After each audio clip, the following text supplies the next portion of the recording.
कतिजना हो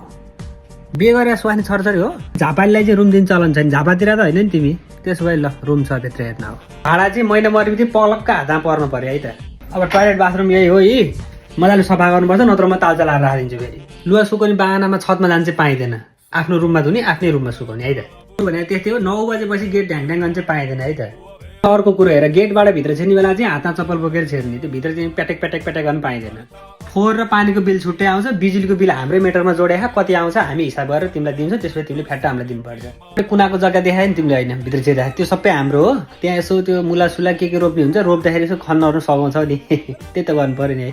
हाम्रा छोरा बुहारी कडा छन् भाइ हेर है उनीहरू कहिले काहीँ यहाँ आउँछन् त्यही बेला शान्त भएर बस्नुपर्छ फेरि हल्ला गरेर चाहिँ नि घरबाट निकालिदिन्छ हामी त सोझा छौँ पानी चाहिँ तल धारा आउँछ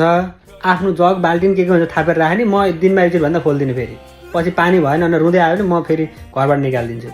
अर्को एकदम महत्त्वपूर्ण कुरो रुम छोड्ने बेलामा चाहिँ 1 महिना अगाडि भन्नुपर्छ अनि त्यहाँबाट भित्ताहरू के पल्छ के पारेर सबै रङ रोकन गरेर जताततै बनाएर दिनुपर्छ हेर फेरि घर आफन्त साफन्त यताउति दिदी बहिनी भनेर मान्छे ल्याउनु थाल्यो भने त फेरि म त घरबाट निकालिदिन्छु नि भोलिपल्टै चिनी जानुपर्छ नि फेरि बुझ्यो नि तपाईँ फेरि जाने गीत सित गाउने ओर्ने मान्छे हुल्ने ओर्ने यहाँ फेरि चाहिँ गर्न पाइँदैन नि पहिले एउटा केटाले यहाँ झन् दोहोरी साँझ बनाइसकेको थियो मेरो घरलाई